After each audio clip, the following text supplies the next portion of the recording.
The sky over Asheville that afternoon was the kind of soft blue that makes you forget people can be cruel. You'd think sunshine and champagne would keep the darkness out, but betrayal doesn't need bad weather, it only needs a stage. My name is Miles Harrington, and the moment that ended my marriage didn't come in a flurry of screams or a tearful confession at midnight. It arrived dressed in celebration, cloaked in gold light and expensive toasts, on a rooftop filled with people who thought they knew us. We were gathered for Sierra, our daughter, our pride, the anchor Delilah and I had held on to longer than we held each other. Her graduation day. A pinnacle. I'd helped plan every detail, the floral arrangements and school colors, the curated playlist, even the scalloped napkins Delilah insisted on. I wasn't expecting gratitude, but I damn sure wasn't expecting betrayal to be served before dessert. 50 guests circled long tables, clinking glasses and laughing, oblivious to the crack forming in the concrete beneath my life. I sat at the center, smiling like a man who still believed the ground was solid. I should have seen it coming.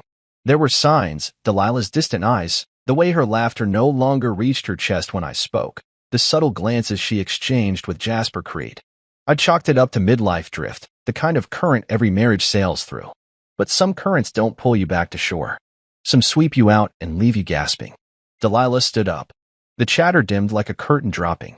She raised her champagne flute, elegant as ever in her cream dress, hair pinned in that deliberate, effortless way that made people mistake her control for grace. A toast, she said, and the clinking resumed as glasses lifted toward her. I looked up from my plate, wondering if she was going to embarrass Sierra with a long sentimental speech. Instead, she cleared her throat, smiled, and detonated. I've decided to start a new life without you, she said. Just like that. No build-up, no preamble. The words hung there, absurd in their naked finality. At first, I thought maybe I'd misheard. But when Jasper shifted slightly beside her, and their fingers brushed, just for a second, but long enough, I knew I hadn't. Silence. Someone's fork hit their plate. A nervous laugh fluttered near the bar but died quickly. All eyes turned to me. I didn't blink. I didn't flinch. I did what 26 years of marriage had trained me to do. I stayed composed. 1,000 thoughts flickered across the back of my eyes, but only one surfaced. You've prepared for this, Miles. I stood up slowly, smoothed my jacket, and pulled the envelope from my coat. It was a heavy one, legally and symbolically. Cream-colored, matching the napkins she'd chosen, as if to say, I planned this moment too. I placed it beside her plate. I didn't shove it. Didn't make a scene. Just laid it down like a quiet final move in a long, rigged game. For later, I said softly. She looked confused for a moment. Of course she did. Delilah had always been the type to control the script.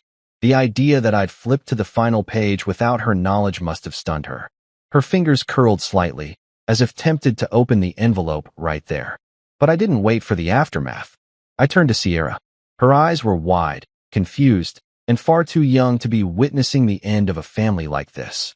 I leaned in and kissed her forehead, whispered just enough into her ear to keep her grounded. I'm proud of you, I said. No matter what. Then I walked out. No dramatic exit. No slammed doors or shouted accusations. Just the quiet shuffle of a man reclaiming his story. My footsteps echoed across the rooftop tile, and I didn't look back. Let them whisper. Let them stare. Delilah had chosen her audience. She wanted a performance. What she didn't expect was that I had my own finale. The elevator ride down was the first breath I'd taken in what felt like months. I exhaled slowly, the kind of exhale that comes when you've been holding in your voice for too long. The steel walls reflected back a man I barely recognized, tired, maybe, but not defeated. Not anymore. I stepped out into the parking garage and let the sunlight hit me again, and for the first time in years, I didn't feel like I was living someone else's story. I slid into my car, adjusted the rearview mirror, and stared at my reflection. I didn't smile. I didn't frown. I just nodded once. Because this wasn't grief. It wasn't even anger. It was clarity. 3 moves ahead, that's how I lived the last year. While Delilah planned her public swan dive into someone else's arms, I'd been setting the stage for something she didn't see coming. My trust had been paper-thin for a while now. Her secrets weren't all that secret. Her girls' nights that ended at 2 a.m., the careful deletion of messages, the perfume that lingered too long on unfamiliar shirts, I had noted every detail. Not because I needed proof for my pride, but because I needed leverage for the future she thought she could steal. And now, with one toast, she'd handed me everything I needed. I turned on the engine and drove away from the rooftop, away from the applause that had curdled into confusion. I didn't even check my phone. I knew it was lighting up, texts, missed calls, maybe even a photo or two from stunned guests. Let them have their drama. The real show had already begun. She thought she'd caught me off guard. But what she didn't understand, what Jasper couldn't possibly grasp, is that you don't blindside a man who's already lived through the betrayal in silence. You don't shake a man who spent every quiet night sharpening the blade he'll never have to swing. That envelope was just paper. But to her, it would feel like thunder. And me? I was already gone. Delilah had always been the composed one. That was her signature. She knew how to wear grace like armor, knew how to enter a room and command attention with just the right amount of polish and restraint. Even back in college, she had a kind of presence that made people stand up straighter around her. I was the quiet type, the one who built things slowly, ideas, routines, futures. She was the energy. I was the foundation. It worked, or at least it looked like it did. Until I realized I'd been building a home for someone who had quietly packed her bags long before I noticed. I met her sophomore year. She was leaning over a railing outside the student union, arguing about a Toni Morrison quote with some philosophy major. I stood there too long listening before I finally said something that made her laugh. It wasn't love at first sight, but it was damn close. I fell fast, and I fell deep. She liked that I was focused. Said I gave her peace. She had grown up in a loud household, and I was the stillness she craved. I, on the other hand, was drawn to her light, her ambition, her effortless ability to convince people they belonged, even when she herself wasn't sure where she fit. I started my real estate firm the year after graduation. It was just me, a second-hand desk, and a whole lot of cold calls. Meanwhile, Delilah stayed home with Sierra once she arrived. She said she wanted to be present for every moment of our daughter's childhood. I believed her. Back then, I believed everything she said. I thought we were partners, not just romantically, but practically. I didn't just love her. I respected her. That's the part no one talks about. How much it burns when someone you respected turns out to be a stranger. Over the last year, though, things started to shift. Not all at once. Delilah didn't work that way. It was subtle. Quiet silences where there used to be late-night talks. Spa weekends that popped up more frequently. A vague distance in the way she hugged me, like she was checking out of a role she hadn't yet quit. I kept telling myself it was just a phase. Long marriages go through seasons. Maybe she just needed time. Space. I gave it to her gladly. I backed off, made her tea in the evenings, scheduled her massages for her birthday. I didn't push. I didn't pry. I waited. Then came the jacket. Jasper Creed's tailored blue blazer. I recognized at the moment I saw it draped across the back of the chair in our laundry room. Jasper and I go back over a decade. We played squash together every few months, met for drinks a few times a year. He and his wife came to our 20th anniversary party. He was one of those friends you never got too close to, but always nodded at a crossroads. A man with an easy smile and a sharp tongue. I never fully trusted him, but I never imagined he'd end up in my house, hiding behind Delilah's perfume. I stared at that blazer for a full minute, every part of me fighting the urge to make excuses for her. Maybe he dropped it off. Maybe she borrowed it. Maybe I was being paranoid. But then she came home that night, humming to herself as she kicked off her shoes in the foyer. I said nothing. I watched her. She moved through the kitchen like she owned the silence. Later, as we lay in bed, she turned her back to me and fell asleep without a word. That's when it happened. She murmured his name. Not loudly. Not with guilt. Just a soft, unconscious breath. Jasper. And that was it. Something broke in me. Not like a plate smashing against a wall, but like a slow crack through concrete. Long, inevitable, and final. I didn't wake her. I didn't ask questions. I didn't shout. I simply opened my eyes and stared at the ceiling, letting the truth settle over me like a second blanket. I knew from that moment I wasn't living with my wife anymore. I was living with a character she'd crafted. And I knew her next act wouldn't be small. That's when I began documenting.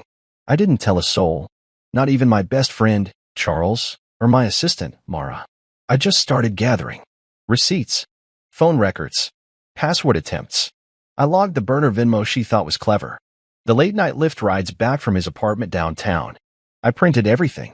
I created a private cloud folder and backed it up on a physical drive in my office safe. Not because I was bitter. but because I wasn't going to let Delilah rewrite the story. I also stopped reacting. That was key. If I played the role of clueless husband, she'd get bolder. And she did. The lies got sloppier. Her spa days became yoga retreats. She started wearing new perfume. I even watched her once, through the upstairs window, practicing what looked like a speech in front of the mirror. She was rehearsing. And knowing Delilah, she was planning to debut that performance in the most public way possible. I smiled when I realized that. It was so her. Everything about her life had to be curated, beautifully packaged. Her betrayal would be no different. And I would not interrupt her. No, I would give her the stage she wanted. Then I'd take a bow of my own. So, I began building my side of the chessboard. Hard Clara Minin, the kind of forensic accountant who could find a breadcrumb in a forest fire. Then Malik Sloan, a divorce attorney with the voice of a preacher and the soul of a predator. We worked quietly, efficiently, surgically. They were shocked by how much I already knew. I told them I wasn't looking for revenge. I was looking for control. And I was going to take it back without raising my voice once. The hard part wasn't collecting the evidence. It was sleeping beside her every night after I knew the truth. Watching her lie to me about Jasper's charity events. Watching her look at Sierra with that same maternal warmth she used to save for me. I didn't feel hatred. I felt something worse, disappointment. That was the hardest pill to swallow. Not that she cheated, but that she orchestrated it like a play, thinking I'd be too slow to notice. That she looked at 26 years and thought she could outmaneuver them with a toast and a pretty dress. But the woman I married? She underestimated one thing, me. And that would be her final mistake. Delilah never cared much for numbers. Budgets made her sigh. Bank statements bored her. Any time I tried to walk her through our investments, her eyes glazed over by the third line. She trusted me with the finances, called it my domain, and I let her. Not because I wanted control, but because she didn't want the responsibility.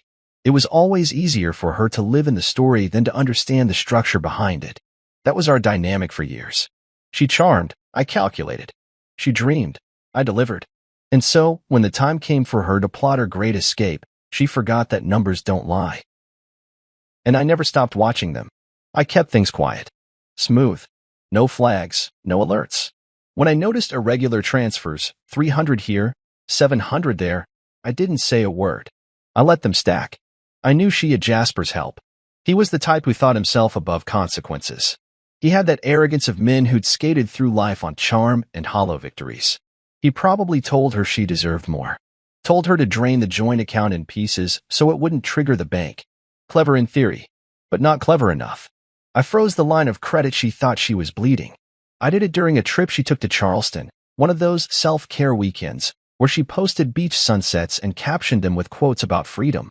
While she drank rose on a boat deck, I met with Clara Minin in my office downtown. Clara wasn't just a forensic accountant, she was a bloodhound in heels. Sharp, thorough, relentless. She had once tracked a $2.3 million offshore account that a hedge fund partner tried to hide in the Cayman Islands. I told her I needed eyes on every dollar Delilah touched. Discreetly, I said, "Of course," she replied without blinking. We started small. Her nail salon's sudden surge in gift card purchases. The travel expenses that didn't match the calendar on her phone. A second phone bill under a name I didn't recognize, Melissa Carver. A name Delilah used at a spa she frequented. Clara pulled screenshots of Venmo payments linked to that alias. Notes like room key kiss mark and thanks for the wine. My stomach turned, but I didn't let it show. This wasn't about emotion anymore. This was war by precision. Then came the Savannah condo. It was a vacation property Delilah and I had purchased years ago, back when we still believed in getaways and new memories. She always said it would be her writing space, her sanctuary. Truthfully, she visited more often than I did. And according to Clara, those visits had been ramping up lately. When I checked the records, I found recent renovations, expensive ones.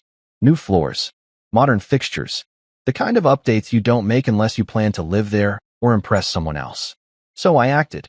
I bought out her half of the property. Quietly. Legally. The deed transfer was buried in a batch of routine documentation filed by my firm's real estate arm. She didn't notice. She never noticed when the paperwork looked dull enough. Clara double-checked every transaction. I moved the condo into a holding trust with my name as sole beneficiary. She thought she had a nest to fly to. She didn't even realize the nest belonged to me again. But I wasn't done. I needed a legal shield. That's when Malik Sloan came in. Malik looked more like a jazz musician than a lawyer. Smooth suits, quiet voice, the kind of gaze that saw everything. But he had teeth. He built his reputation on winning impossible divorce cases. When I handed him the file Clara and I had compiled, he didn't ask questions. He just nodded. "You want revenge?" he asked me once. "No," I said. "I want peace. But I won't beg for it." Malik drafted a motion for exclusive property control, citing her deceptive transfers as financial misconduct. We started building a timeline. Texts, call logs, cash withdrawals. Jasper's fingerprints were all over it. Malik even found out Jasper was still legally married. Apparently, Jasper's wife had been quietly documenting her own war. Malik reached out to her attorney. We traded notes, formed an alliance. That's the part Delilah and Jasper never considered. How betrayal builds bridges between the betrayed. We prepared everything for the day she'd make her move. I knew it would be public. Delilah needed an audience. She needed a moment. So I let her have it. While she planned her big declaration, I signed a post-nuptial agreement enforcement letter and filed for dissolution of marriage based on infidelity. It included an affidavit, signed, notarized, time-stamped, detailing everything we'd uncovered. And I wrote her a note. Just a few lines, in my own handwriting. Something quiet. Something final. A show deserves a curtain call. Consider this yours. I folded it carefully and tucked it into the envelope with the rest of the documents. Clara and Malik reviewed every word. We rehearsed the sequence like a scene. Because that's what this was, wasn't it? A scene she thought she had written. But the script had changed. The closer graduation day came, the calmer I became. That's how I knew I was ready. I stopped checking her location. I stopped watching for signs. I just let her drift further into her illusion. She would walk into that celebration thinking she held all the cards. She didn't know I'd built a new deck. What struck me most during those final days was how unaware she was. She hummed while cooking, still used my name when talking to Sierra, still kissed my cheek absent-mindedly. Maybe part of her believed I'd crumble, that I'd break in front of everyone. But what she didn't realize was that I'd already done my breaking in silence, in private, in the hours spent staring at her back as she slept, knowing I was no longer in her dreams. The moment she stood up to deliver that toast, I didn't feel anger. I didn't even feel sadness. I felt release. Like watching the final piece of a long plan click into place. Her hand brushed Jasper's under the table. She thought that was her boldest move. She had no idea what bold really looked like. Because while she was rehearsing a speech, I was preparing the final act. Not with venom, not with rage, but with numbers. And numbers never lie. Sierra's name echoed across the rooftop like a benediction. Summa cum laude, the announcer said, beaming. Our daughter stepped forward in her crimson gown, eyes bright, smile shy, the kind that still made me catch my breath. My hands came together instinctively, clapping with a father's pride, not a husband's pretense. For the last 26 years, I had given everything I had to two things, my marriage and my daughter. One failed me, the other saved me. That day was Sierra's. The sun poured over the rooftop, casting gold on her hair as she posed for pictures with her classmates. Delilah had chosen the venue, always partial to high spaces, places with views and chandeliers, and just enough distance from real life to pretend. I let her take the reins. I wanted no part of the spectacle beyond Sierra's smile. That was enough. The tables were set in neat rows, draped in white linen, the silverware polished to a shine. Glasses glimmered. Waiters in black vests weaved through the crowd like chess pieces, always moving, never speaking. There was laughter, some tears, mostly from proud parents. Sierra floated between conversations, gracious and grounded, her mother's poise and my steadiness stitched into one person. I sat at the head table, a silent observer, nursing a single glass of champagne. Delilah hovered like a hostess, all light touches and practiced smiles.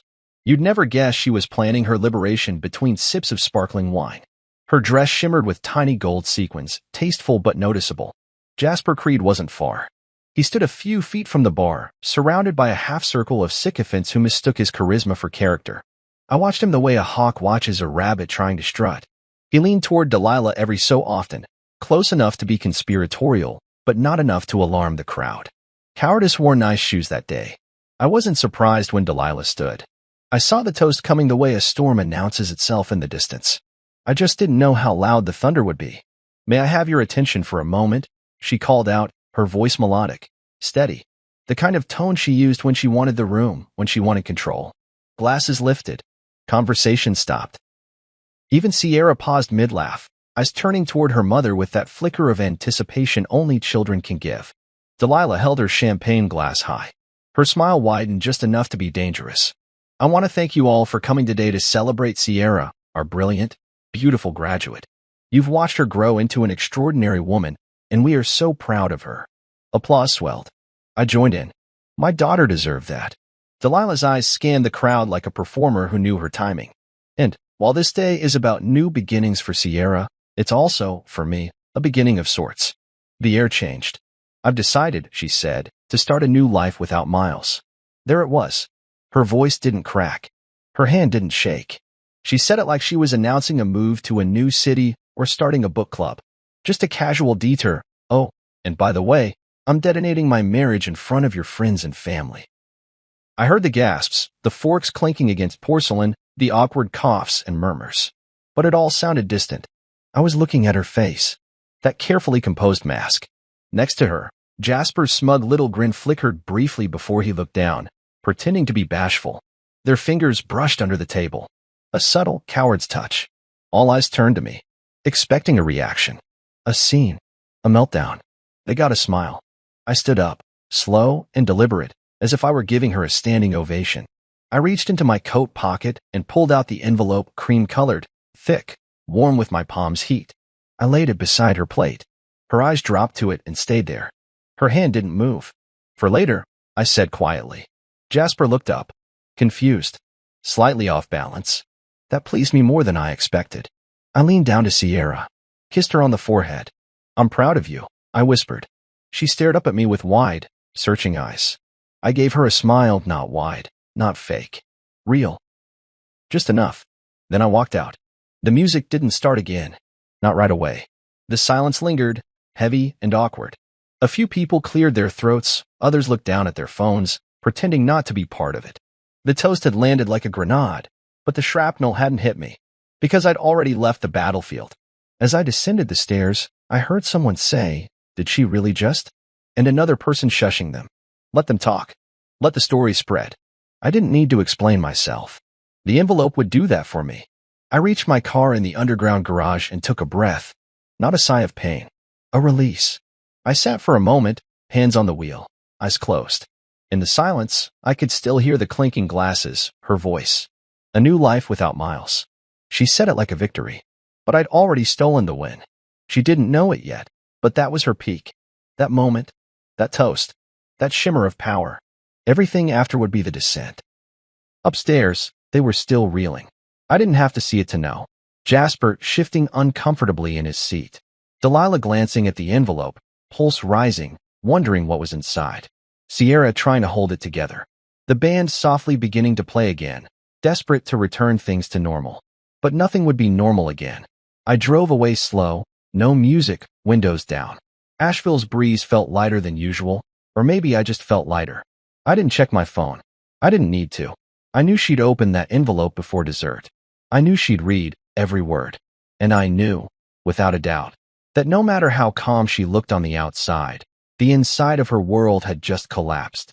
The toast was hers. But the checkmate? That belonged to me. By the time I reached the edge of town, I knew exactly how the rest of the evening was going to unfold. Delilah would wait. Not long, though. She's never been the type to let curiosity sit. She'd wait just long enough for the clinking glasses to die down, for the champagne to start tasting bitter, and then, when Jasper leaned in to ask what that envelope was, she'd open it. And that's when the real toast would begin. I turned off my phone the moment I got into the car. Not just airplane mode. Off. Entirely. I didn't want the vibrations, the texts, the missed calls. I didn't need to hear it happen in real time. I already knew. That envelope was a scalpel, carefully assembled, precisely folded, clean and deliberate. I wasn't trying to humiliate her. I was giving her truth, raw and undiluted. Everything she had tried to choreograph in whispers and shadows was now printed in black and white, bold and inescapable. Inside the envelope, first, a copy of the divorce filing, cleanly typed, signed, and time-stamped. There would be no mistaking the seriousness. No, let's talk this out. No, you misunderstood me. No escape hatch. Just the first official nail in the coffin of the life she tried to script without me.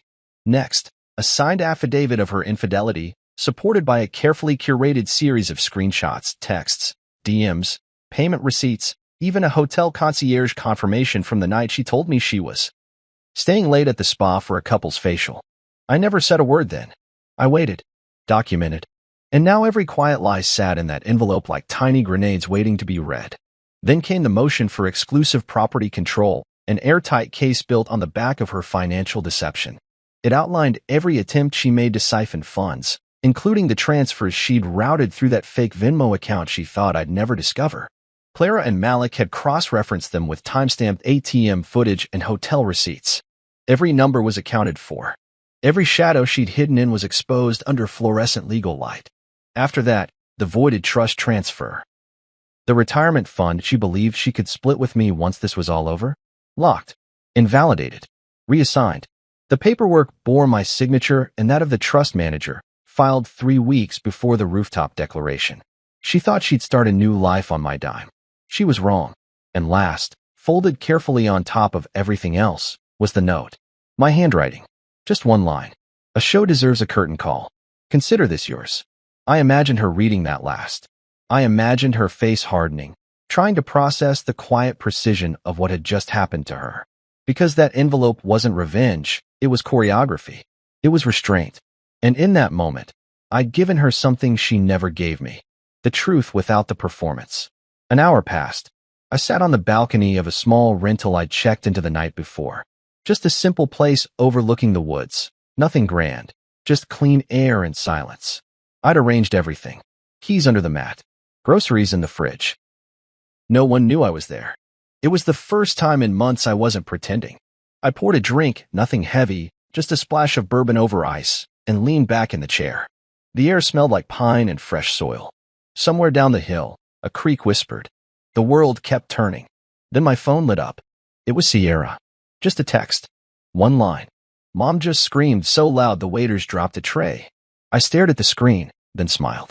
Not because I wanted her in pain, but because the noise meant the silence was finally over. She'd finally heard me. For months, I lived in restraint, letting her lie, letting her plan, letting her erase me slowly with manicured fingers and curated excuses. Now, in one moment, the mask had cracked, and it hadn't happened behind closed doors. It happened in front of all the people she tried so hard to impress. That screen? That was her mask breaking in real time. I didn't reply to Sierra. Not yet. I didn't want to taint her experience with my explanations. That day was still hers. And if I knew my daughter, she was watching everything unfold with a level of awareness Delilah had always underestimated. Sierra had inherited more from me than Delilah liked to admit: patience, strategy, stillness, and chaos. She'd connect the dots on her own. She already was. Another 30 minutes passed. The sky was turning to ash blue, stars trying to blink their way into existence. My bourbon glass was nearly empty when the phone buzzed again. This time it was Charles, my oldest friend. What the hell just happened? The text read. I didn't answer him either. Let them wonder. Let the story fill the gaps. Delilah had started this in a crowd. Let the crowd witness the fallout. She had planned the performance down to the stemware. She didn't expect the script to flip. And what about Jasper? I could picture him sitting stiffly in his seat, probably trying to whisper some meaningless reassurance while Delilah's fingers fumbled through the documents. He never had the stomach for discomfort. I bet he couldn't even look at her once the screenshot surfaced.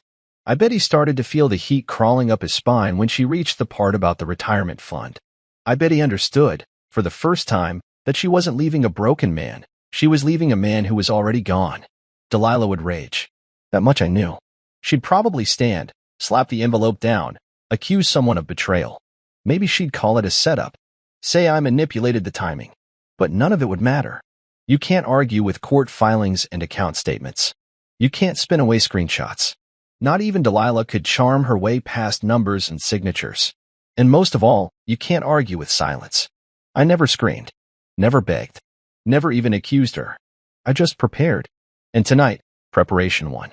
I stood up from the chair and walked inside, shutting the balcony door behind me.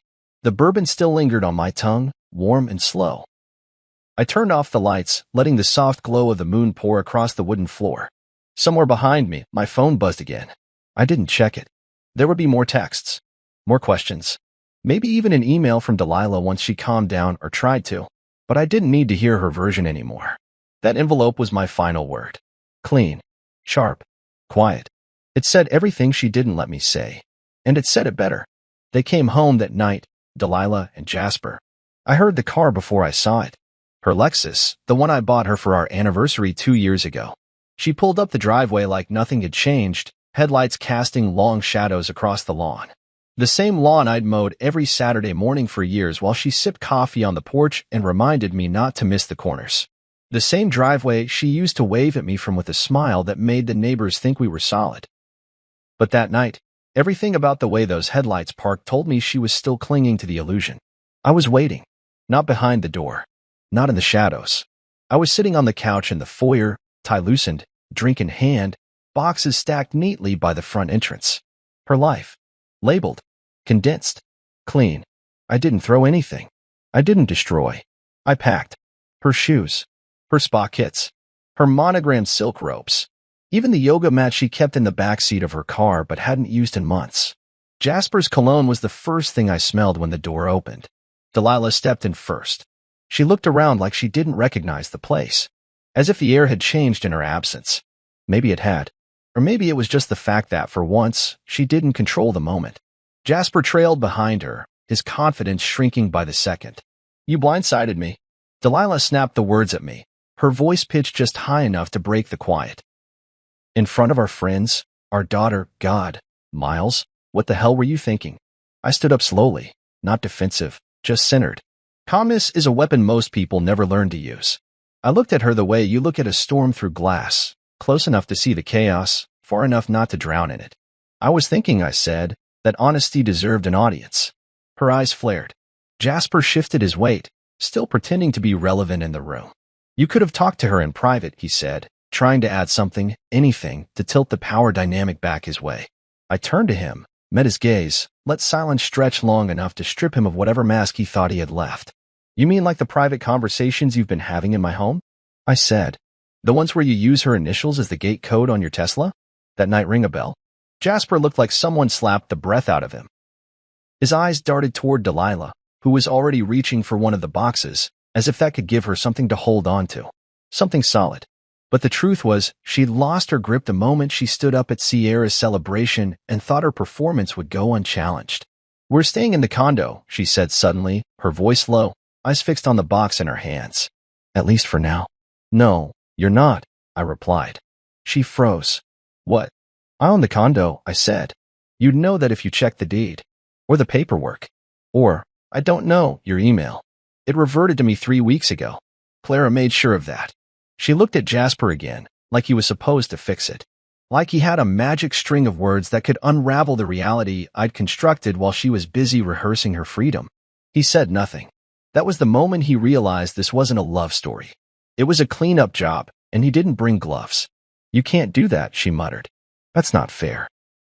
I live there. You forfeited fair when you brought him into our house, I said. The words weren't angry.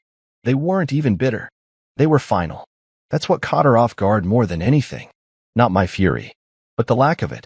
She expected me to break. She wanted rage. Maybe even tears. But I was already gone. What she was speaking to was the memory of me, the version she used to manipulate, dismiss, and speak over. That version was dead. She just hadn't attended the funeral yet. Jasper tried one last time. You're going to ruin her. I laughed. Just once. Sharp. Low. She did that on her own, I said. You helped, of course. But make no mistake, this wasn't a trap. It was an unveiling. He turned toward the door, as if somehow escape would preserve his ego. Delilah stood still, one hand on the box labeled Bathroom, Master. Her nails were still painted champagne pink, a detail I noticed only because it matched the tone of the toast she gave before detonating our marriage. I almost admired the consistency. She looked at me then, not with anger, with something closer to confusion. Like she couldn't understand how the man she thought she could outmaneuver had gotten so far ahead of her. You were always so calm, she said. I thought. I know, I cut in. You thought I was asleep. But I wasn't. I was watching. The silence after that line was heavier than any fight we'd ever had. I walked past them both, opened the door wide, and gestured to the driveway. "The boxes are yours," I said. "Everything else stays here." She moved slowly, as if gravity had tripled. Jasper followed without protest. I didn't slam the door when they stepped out. I closed it gently, soft enough for them to hear it, soft enough for it to echo. I stood there for a long time after they left, listening to the stillness. It wasn't peace. Not yet. But it was the beginning of it. I turned off the foyer light, walked back to the living room, and poured a drink. I didn't toast to anything. I didn't need to. Because that scream from the rooftop? It wasn't the climax. It was the prelude. And the real silence, the kind that follows a collapse, that was just beginning. The thing about small cities like ours is that nothing stays private for long. Word spreads faster than truth, faster than intention, faster than the people it involves can even brace for it. So, when Delilah tried to control the narrative, I almost admired the effort. Almost. She started with the usual tropes. He was cold. He wasn't present. We grew apart. Whispers in yoga classes, over lunch with the bored ladies, inside boutique salons with low lighting and high prices. I could imagine her pausing dramatically over her mimosa, brushing invisible lint from her blouse while sighing. It just stopped feeling like love. The irony? She was describing herself, not me. For a while, I let it play out. I didn't respond. I didn't post. I didn't push back. That silence wasn't weakness, it was patience. Strategic, deliberate patience. Because I knew something she didn't. People talk. Especially when they've been watching quietly from the sidelines. Especially when they realize the version of you they believed in was nothing but good lighting and a borrowed personality. The first real shift came when Jasper's wife, soon-to-be ex-wife, spoke to the Herald Tribune. Not just spoke, gave a full statement. Her name was Valerie Creed, and unlike Delilah, she didn't wear her rage in pearls and silk. She weaponized it. The article dropped on a Monday morning like a brick through stained glass. The headline was tame, behind the smile, a closer look at Jasper Creed's double life. But the content? Explosive. Valerie didn't hold back.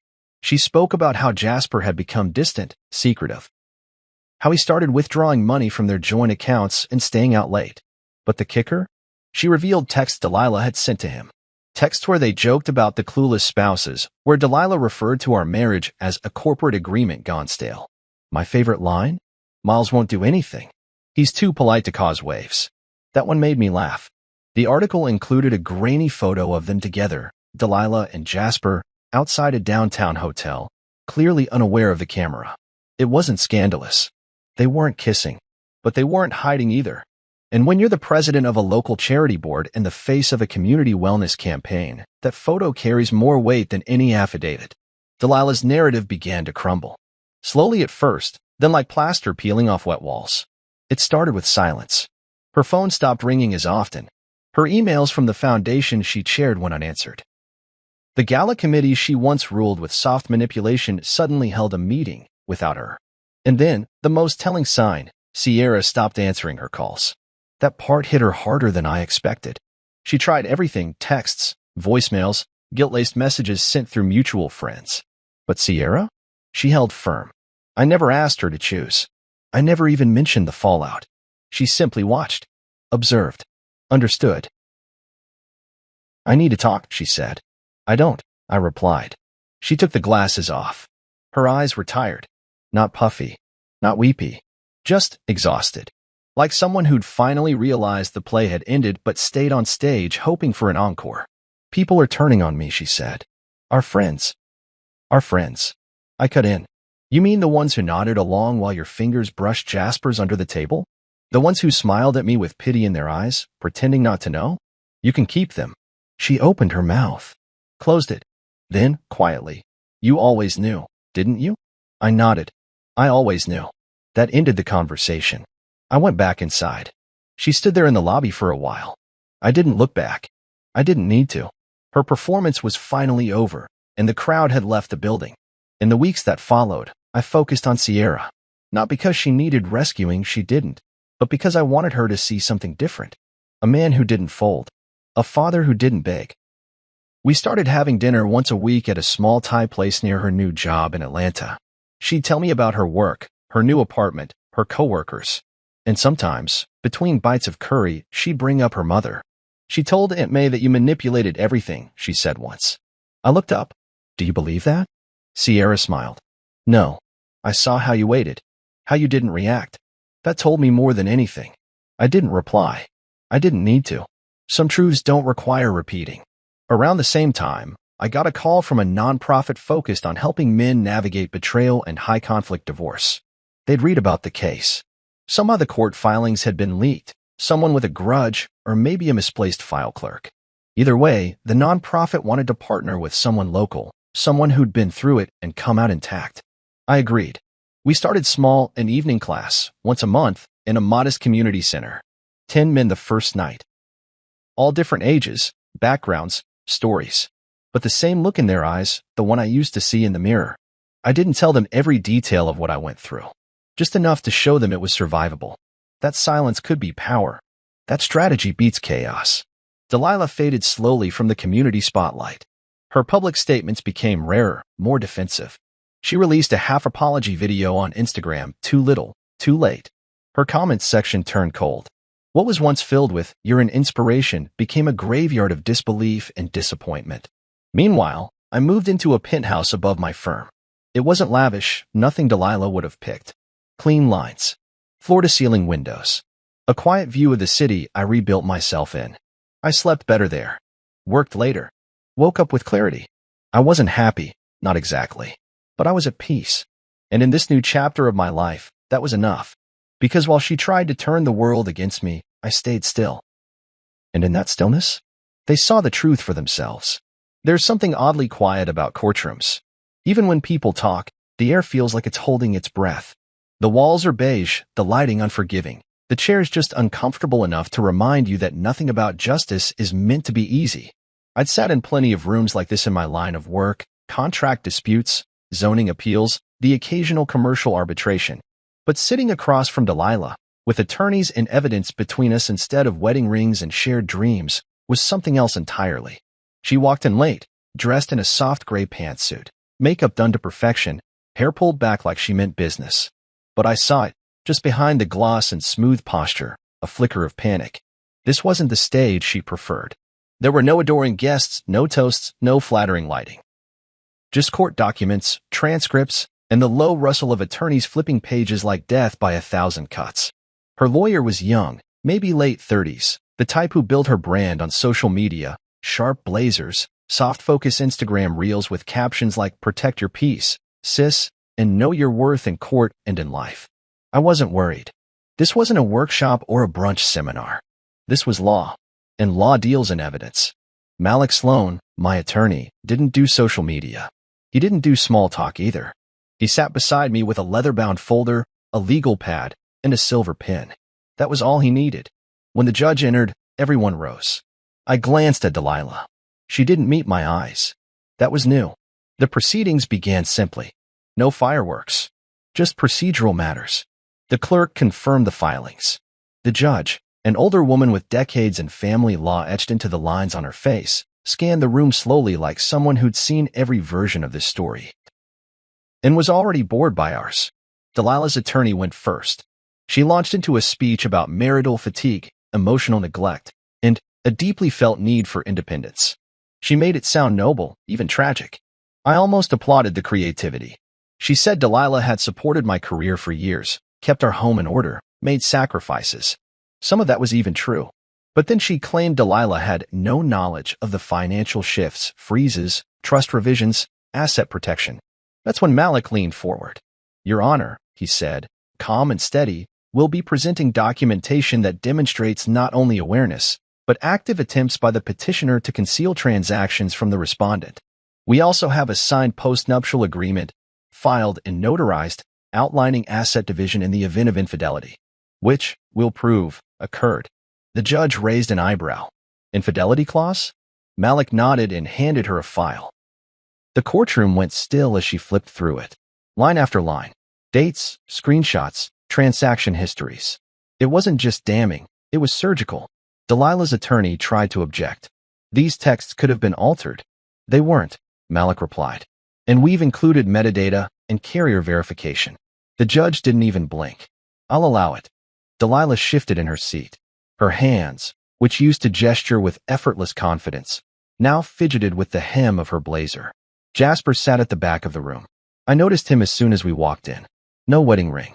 No smile. He looked like someone trying to disappear into the wood paneling. I didn't acknowledge him.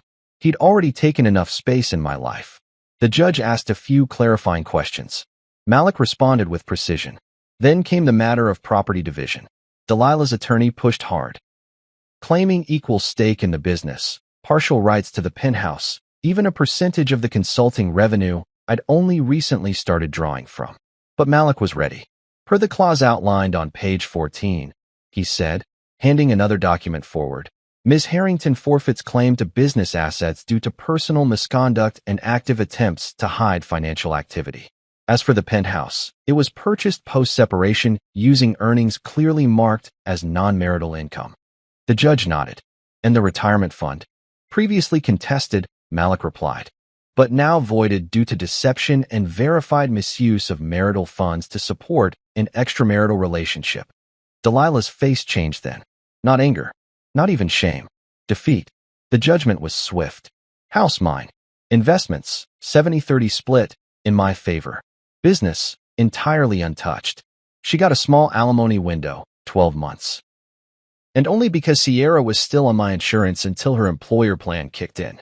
The judge even commented, dryly, I would advise the petitioner to refrain from public commentary while matters are still legally active. A warning, thinly veiled. When it ended, no one clapped.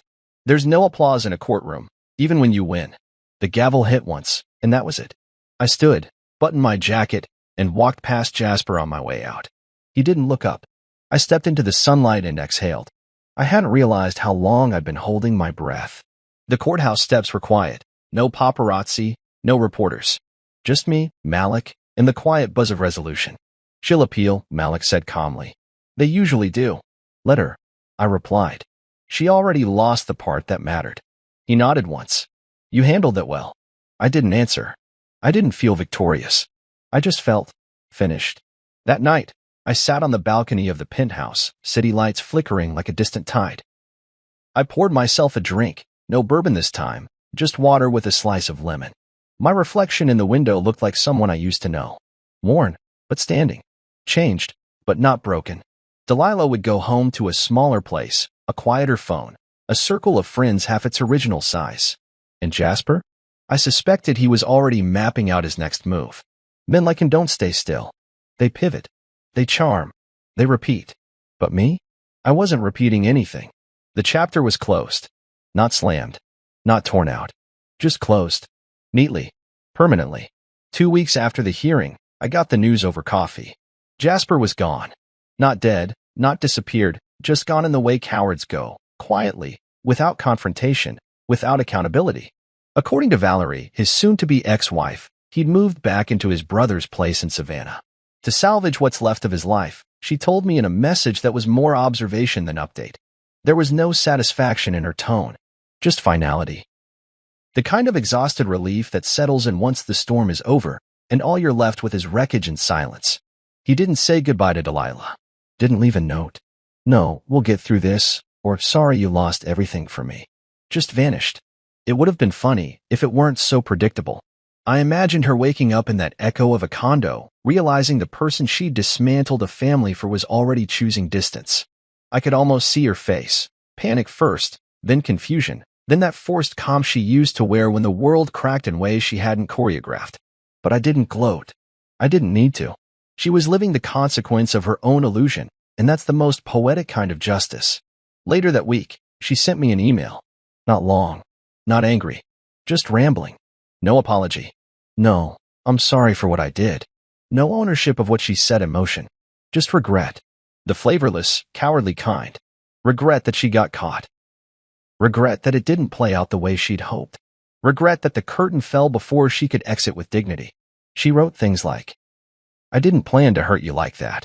I thought I deserved a different life. I just wanted to feel something again. I read it once. Then I closed my laptop.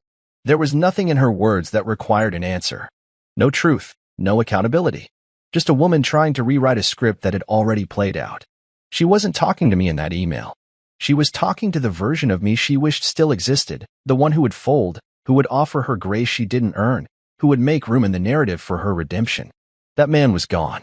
Instead of responding, I called Sierra. She picked up on the second ring, her voice light. I could hear street noise behind her, traffic, maybe the sound of someone laughing. She was walking somewhere. Hey, Dad. Hey, sweetheart. Just wanted to check in. You caught me on my way to lunch. You have 3 minutes. I laughed. I'll be quick. How's work? She launched into a rundown of her latest project, an urban redevelopment plan for a struggling neighborhood in Atlanta. It was ambitious and deeply rooted in community, the kind of work that used to make me believe in something beyond profit margins. Her voice lit up as she spoke, confidence threading through each sentence like steel beneath silk. And then, out of nowhere, she said it. Mom called again. I didn't interrupt. Just listened. I let it go to voicemail, Sierra continued. She said she misses me, that she feels alone. Do you believe her? I asked. A pause. Then, I think she misses the version of me who didn't question her. I let that sit for a moment. My daughter had grown up so much in the past few months. She wasn't just surviving this, she was evolving through it. I'm proud of you, I said, for seeing it clearly. I learned from the best, she replied, and I could hear the smile in her voice. After we hung up, I sat in my office by the window. The city moved quietly below me. The people, the cars, the lives all unfolding on their own timelines. I felt no anger, no sorrow, just space. Space where her noise used to live. And in that space, something else was growing. Clarity. Direction. A steadiness I hadn't felt in years. I didn't block Delilah. Not on email. Not on my phone. I didn't have to. She had blocked herself from me, from Sierra, from the truth. There was nothing left for her to destroy, and nothing I needed to guard anymore. That's the thing about fire. Once it burns everything, you stop fearing it. I went back to my work. I had 3 new projects moving through development, 2 residential builds, and 1 commercial property aimed at small business startups. But more than that, I'd started meeting again with the men's group I'd helped found. Fathers, husbands, professionals who'd been blindsided by betrayal and didn't know where to put their pain. Every Tuesday night, we sat in a circle of mismatched chairs and talked, not like victims, but like men rebuilding the blueprints of their lives. There was Marcus, whose wife ran off with his law partner. Eli, who hadn't seen his kids in 3 months. Jared, who found out about the affair when his wife's lover left his toothbrush in their guest bathroom. They weren't weak, just wounded, trying to make sense of the silence. I told them pieces of my story, never everything, but enough. Enough to show them that dignity could live inside the collapse. That sometimes walking away wasn't weakness. It was power. Measured, quiet, controlled. Delilah became a footnote. Not a scar. Not a shadow. Just a lesson I no longer had to keep relearning. Every now and then, I'd get a text from someone who hadn't heard the full story. A cousin. An old coworker. They'd ask, what happened? And I'd just reply, life. Because that's what it was. A chapter. A fall. A recovery. And now? Now I was free. 6 months after the rooftop toast that split my life into before and after, I stood in front of a circle of folding chairs at a community center on the south side of town. Nothing glamorous about it. Gray walls, scuffed floors, coffee that tasted like burnt rubber, but it felt more honest than anything I'd stood in front of for the last 2 decades. No suits, no pretense. Just men. Worn men. Men with rings and drawers and silence on their phones. Men trying to find their footing again. We met once a month. Not therapy, not officially. Just a space. A container for stories most people didn't want to hear because they didn't know what to do with them. Betrayed husbands didn't make headlines unless they snapped. And most of us didn't snap. We just unraveled. Quietly. Slowly. All while holding doors open and paying mortgages and nodding through dinners with people who thought they knew what marriage meant. I'd started the program with a guy named Theo, a father of 4 who'd lost custody of his kids when his ex lied about a restraining order. He didn't want revenge. He wanted dignity. And that's what we built. A space where you could say, I miss her, and I hate her, and not be judged for the contradiction. Where you could admit you stayed too long, gave too much, ignored the signs, because hope has a way of sounding like logic when you're in love. Tonight, the chairs were full. 11 men. Some new. Most regulars. We didn't always talk in circles. Sometimes it was just one story. One confession. Tonight, That confession was mine. I used to think love was about sacrifice, I said. About showing up no matter what. About swallowing your pride because marriage was bigger than ego. Heads nodded. I stayed low. No one interrupted. And then one day, in front of 50 people, at my daughter's graduation celebration, my wife toasted to her freedom and announced she was leaving me for a man I once called a friend. Someone let out a slow breath. Not surprise. Recognition. I didn't scream. Didn't curse. I handed her an envelope with divorce filings, documentation, and a note. Then I kissed my daughter on the forehead, and I left. I let the silence stretch. I used to think walking away meant you lost. That the louder person won. But now I understand something I didn't back then. Silence can be strategy. Clarity doesn't always need an audience. After the session, a young guy named Marcus, barely 30, still shell-shocked from being left with a 2-year-old and a mortgage, came up to me. Thanks for saying it like that, he said. Everyone acts like men should either forgive or explode.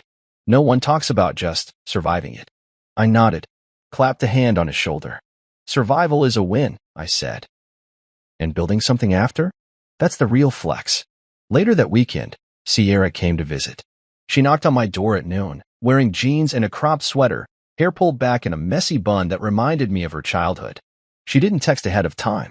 Just showed up with 2 coffees and a grin. You busy? Not anymore, I said, letting her in. We sat by the window in my living room, looking out over the skyline. She always liked that view. Said it made the city feel like it had secrets. We didn't talk about Delilah for a while. Just caught up. Work. Friends. A date she was excited about but pretending not to be. Then, out of nowhere, she said. I never realized how much Mom controlled the narrative. I looked at her. Most people don't, I said. Until they write their own. She nodded slowly, chewing her lip. I used to think you were passive, that you didn't fight hard enough. And now I see you were fighting a different war. One that didn't need yelling. That meant more than I had words for. Before she left, she walked over to the bookshelf in my office and pointed at a small wooden box. What's this? I smiled. Open it. She did. Inside, neatly folded and preserved, was the envelope. The one I gave her mother. The one that carried the weight of my silence and the sharpness of my strategy. The one that cracked the mask Delilah wore for years. Sierra read the top of the handwritten note and looked back at me. You kept this. I nodded. Not as a trophy. As a reminder. Of what? That endings don't always come with closure. Sometimes, they come with clarity. She placed it back inside gently, as if it were more fragile than it looked. That night, after she left, I stood in front of the mirror for a long time. Not to admire. Not to mourn. Just to see, really see, the man who came out the other side of a life he once thought was permanent. I wasn't the same. My smile didn't come as easily. My eyes were sharper. My posture less eager to lean in. But I wasn't broken. I was rebuilt. The kind of man who knows his worth without needing applause. Who doesn't fear solitude. Who walks into a room not asking to be seen, but bringing vision with him. The kind of man who doesn't hand out keys to people who love temporary things. They say freedom looks like flight. But for me, it looked like stillness. I turned 45 with a porterhouse steak hissing on the grill and 2 place settings already out on the patio. I bought a bottle of red, a 2015 vintage I'd been saving for something special. The glasses were polished, napkins folded just the way Marisol liked, and a little candle flickered in the middle of the table. It was the kind of scene you see in feel-good commercials, the kind that suggests love is still alive, still nurtured. I even set up the Bluetooth speaker, playing the playlist Callie made for me last Father's Day. Classic soul with just enough modern jazz to feel intentional. I kept checking the clock, 6:40, 6:55, 7:15. The wine had breathed enough. The steak would overcook if I waited too long. I figured maybe they were stuck in traffic. Maybe Callie's late class had run over, or Marisol got caught up leaving the office. But then I noticed something odd. My phone was quiet. No, on our way. Text, no missed calls, nothing. That alone didn't set off alarms. It was a pattern with them lately. Still, I slid the steak onto a cutting board to rest, wiped my hands, and tapped open my phone. Habit. Curiosity. A little hunger, not just for food, but for certainty. And there it was. Instagram. The top post on my feed. A photo of my wife and daughter in Rome. Callie in oversized sunglasses, Marisol in a breezy sundress I hadn't seen before. Behind them, cobbled streets and ivy-covered walls, bright gelato in their hands. They looked free, bright, radiant. The caption read, "Girls trip airplane spaghetti, Italy #self-care, #no drama." I stared at it so long the screen dimmed. My brain tried to reason with it. Maybe it was an old picture.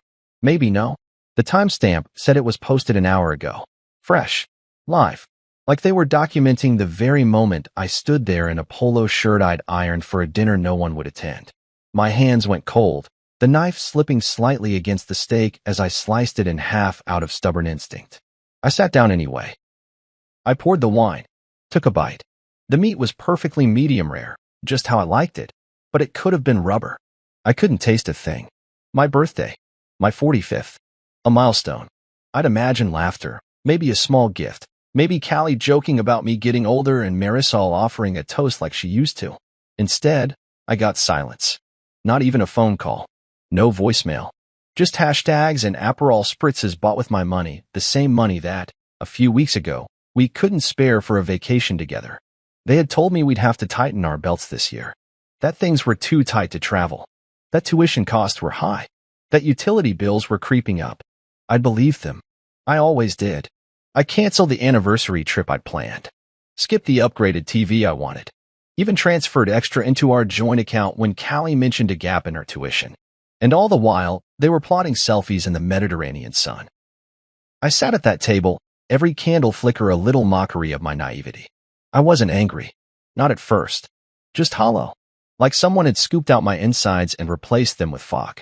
I stared at the empty chair across from me, the one Marisol usually sat in, legs crossed, always complaining about how medium rare should be a little more done. She'd laugh when I argued back, pretending to be offended. That chair had history, memory, and now, vacancy. I picked up my phone again and went to Callie's story. More images. A boomerang of them clinking glasses with the caption, "When in Rome kiss Mark. A slow pan of a suite, spacious, pristine, with a view of the ocean. Expensive. Boutique. I knew that place. I'd looked it up once when planning a trip we never took. Palazzo Verdi. 5-star, white marble bathtubs, gold hardware, terrace breakfast with panoramic skyline views. I had almost booked it for our 15th anniversary. I remembered the price tag. It was steep, too steep, Marisol had said. Let's be practical, she'd insisted. So I canceled. Opted for something modest. She'd barely acknowledged the effort. And now here they were. Sun-kissed and smiling. No mention of me. No tag. Not even a half-hearted wish you were here. Just #self-care and my damn credit card paying for every slice of tiramisu. I didn't eat the rest of the steak. I poured the wine back into the bottle, not wanting to waste it, but knowing I wouldn't enjoy it tonight. I gathered the plates, the napkins, turned off the music. The speaker gave a sad little beep when it disconnected. Like it, too, knew the evening had died before it began. I went inside and sat on the edge of the bed. Their pillows were still there. Callie's stuffed animal still sat by the nightstand, a memento from childhood she never packed away. The house was quiet, eerily so. No drawers slamming, no hairdryer humming down the hall, no laughter echoing off the walls. Just me, a phone full of betrayal, in a room that now felt like a stage I'd been written out of. At some point, the smile I'd practiced in the mirror that morning, the one I thought would greet them at the door, curled into something else.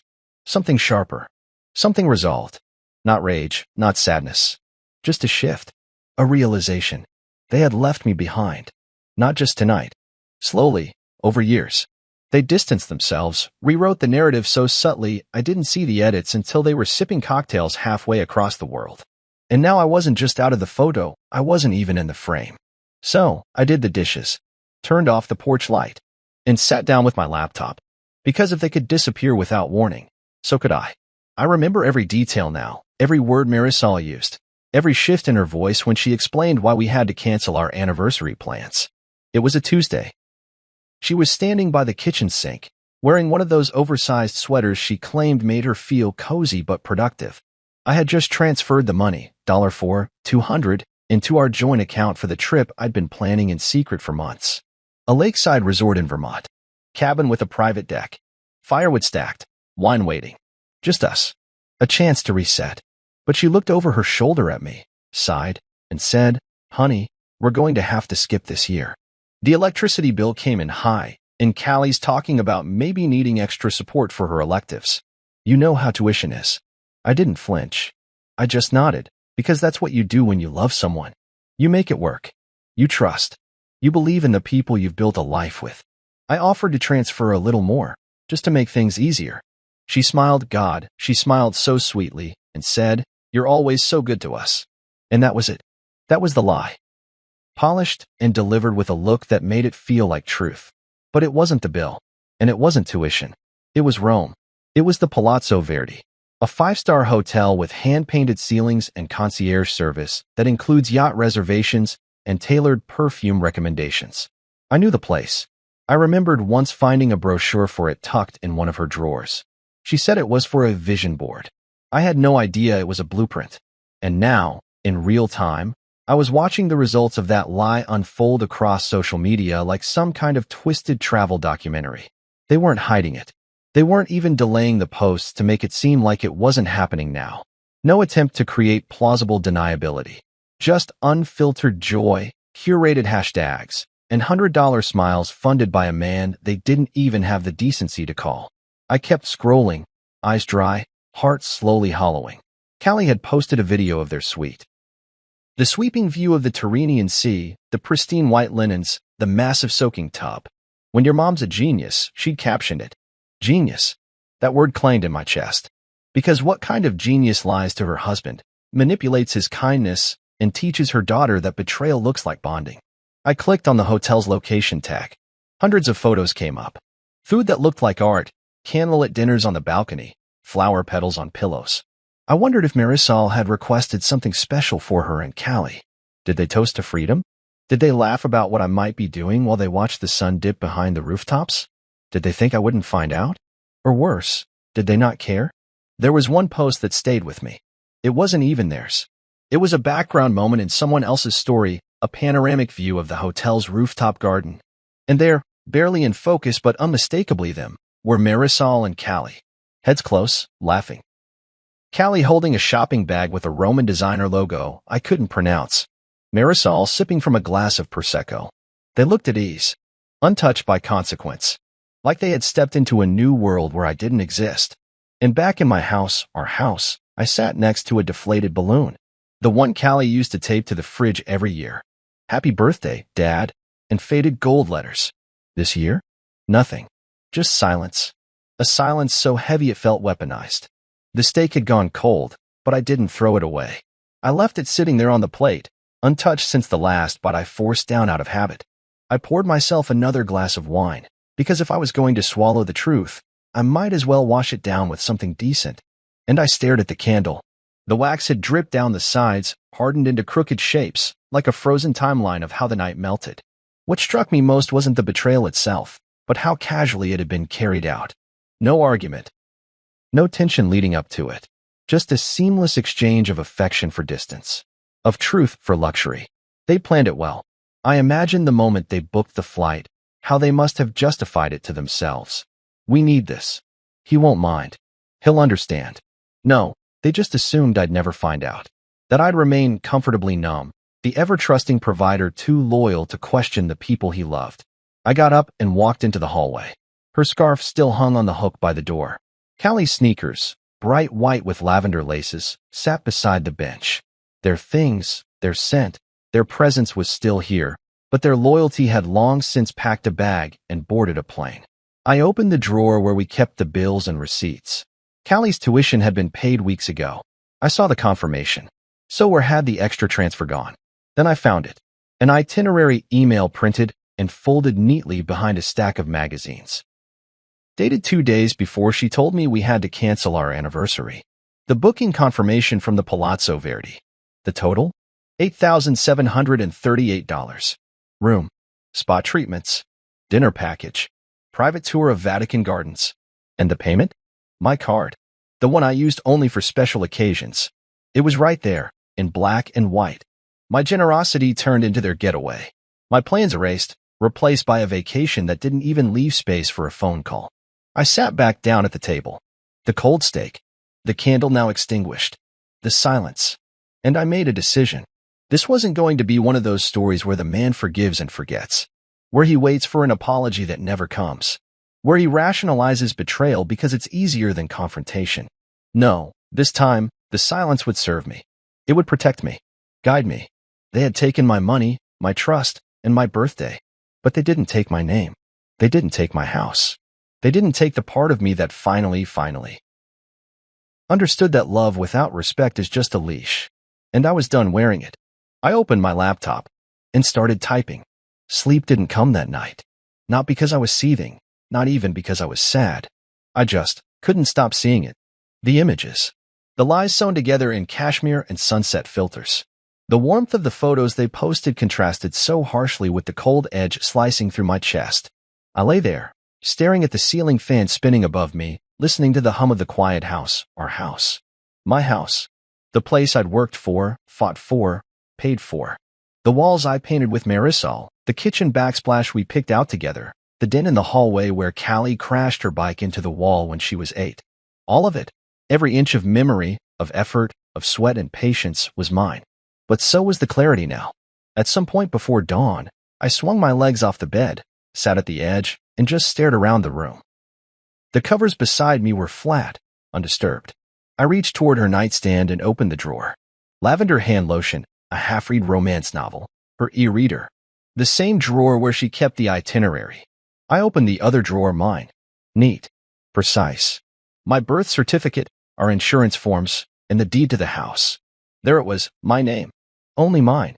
Clear, printed, notarized, stamped. I stood up and walked through the house slowly. Every frame on the wall, every mug in the cabinet, every throw pillow, they all felt like little trophies in a game I hadn't realized I was losing. Or maybe I was never meant to win. I wasn't going to scream. I wasn't going to rage. That would give them something to mock. No, I was going to move with the same silence they gave me on my birthday. At 9:04 a.m., I called Adam Whitley, my real estate agent. He was a quiet man, reliable, didn't ask many questions. I'd used him a few years ago to help Marisol's cousin find a rental when she relocated from Arizona. He picked up on the second ring. "Jonas," he said, a little surprised. "What can I want to sell," I cut in, calm. "The house. Fast. Quietly. If possible, cash buyer preferred." There was a pause on the line, a little beat of confusion. "You sure?" he asked. "That's a big move, my friend. You and Marisol planning something new?" I smiled at the question. "Bit down on it." "We are," I said simply. "A new direction." He offered to come by that afternoon. I agreed. I spent the hours before his arrival packing quietly, precisely. I moved like I had all the time in the world, but inside, it felt like a switch had flipped. I didn't want to take everything. I didn't want furniture or art or even most of my clothes. I wanted symbols. Items that had memory and meaning to me, and only me. My guitar, the one I'd played on our front porch every summer since we moved in. My father's gold watch, passed down on my 30th birthday. The fishing rod my grandfather gave me when I was 13. Those things went into the trunk of my car. Everything else could stay. I didn't need to wrestle over material proof anymore. Adam showed up in a navy blazer and that same leather folder he always carried, the one with tabs and highlighters and numbers written in margins. He stepped into the foyer, looked around, and tilted his head. "Is everything okay?" he asked cautiously. I nodded. I just realized I'm not waiting around anymore. He didn't ask for details after that. That's what I liked about him. He walked through the house with quiet respect, taking his notes. When we got to the kitchen, he paused and turned to me. "We could get a great listing price if you give me a week to prepare," he said. "Or, if you're serious about moving fast, I might know a buyer." I looked him dead in the eyes. Speed. Discretion. Those are the priorities. He gave a small nod and made a call. I overheard him mention the neighborhood, the square footage, and then he said something that surprised me. "No, I think this one's emotional, not financial." "Yes, it's clean. Fully owned. No mortgage." Then he looked up at me and mouthed, "He's interested." We signed the initial paperwork right there at the dining table where we used to have pancake sundaes. I almost laughed. Almost. But there was no bitterness in me, not really. Just detachment. Freedom creeping in like sunlight through blinds. By evening, Adam called me back. "The buyer wants to walk through tomorrow," he said. "Cash offer. Close within the week. No questions asked." "Done," I replied. That night, I sat in the empty bedroom, surrounded by boxes I didn't want and memories I didn't need. I looked out the window and watched the porch light flicker across the driveway, waiting for a car that would never come back. I pictured them still in Rome. Maybe on a gondola. Maybe drinking espresso. Maybe they were talking about souvenirs. Maybe they bought themselves matching bracelets, little trinkets of loyalty forged on someone else's dime. I hoped the spritz was strong enough to blur the guilt. I hoped the pasta tasted like victory. Because when they came home, they would find out just how much the currency of betrayal actually costs. The next morning, I met the buyer. He pulled up in a black SUV, windows tinted, music thumping low. A man in his early 50s, stocky, weathered hands, as that had seen too much. He introduced himself as Terrence, said he lived 2 doors down. Divorced. Kids grown. Worked in logistics. Didn't want to waste time. You the seller? He asked. I am. He looked at the place, hands on his hips. Always like this one. Good bones. Clean driveway. Quiet backyard. I nodded. It's yours, if the papers say so. And they did. A handshake later, we were done. No haggling. No games. Just clean execution. I left that day with my guitar, my watch, my rod, and the kind of clarity that money can't buy. My car backed out of the driveway I mowed for years. I didn't look back. I didn't need to. Some people wait for closure. I handed myself mine in a manila envelope and a signature. I moved into the vacant unit next door, a temporary rental. Smaller, simpler. But it had everything I needed. Walls that didn't echo betrayal, rooms without staged affection, and silence that I chose, not the kind forced upon me. I lit a candle that night. Not for anyone else. Just for me. Because when you burn down what was false, sometimes all you need is a quiet room to see what's still standing. The papers were signed by noon. Just like that, my name was no longer attached to the place I once called home. I stood outside the rental next door, arms folded as Terrence's moving truck backed into the driveway I used to shovel in the winters, the same one Callie used to rollerblade across while holding my hand. He waved when he saw me, wide grin, cargo shorts, barking pit bull in the back seat.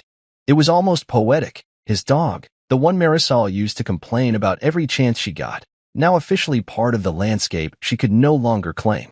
I didn't feel satisfaction the way I thought I would. Not yet. What I felt was stillness. Like everything was moving around me, but I'd finally found a place to just be.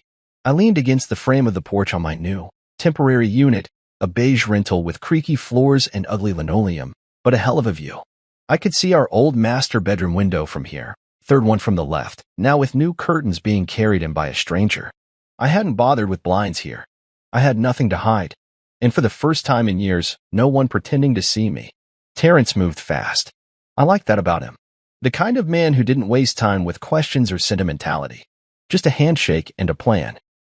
He hired 2 movers and brought everything in within hours, flat screen, tools, even a huge leather recliner he barked orders about while sipping a lime soda.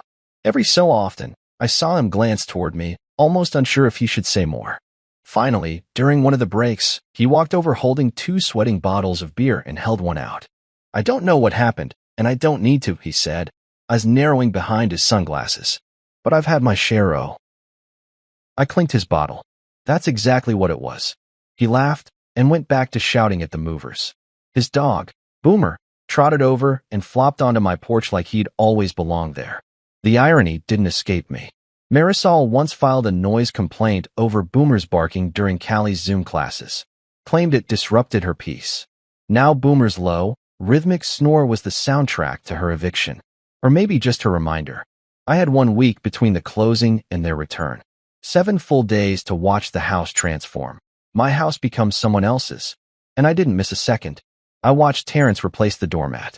I saw them paint over the gray we had picked together during that weekend in 16 when we swore we'd finally make this place feel like ours. I watched the furniture go in, new frames, new shadows behind the windows. I listened to Terrence's music at night, old school soul, the kind I used to hum while washing dishes. It felt strange to hear it coming from the place where no one had really listened to me in years. I lived light in the rental. A small couch. A mattress on the floor. My guitar in the corner. I'd eat on the porch most nights, plate balanced on my lap, warm tea or a can of soda in hand, and just be. No expectations. No manufactured gratitude. Just quiet honesty. It was intoxicating in a way I hadn't expected. I didn't have to perform anymore. I didn't have to ask if someone was okay. or walk on eggshells if the mood shifted.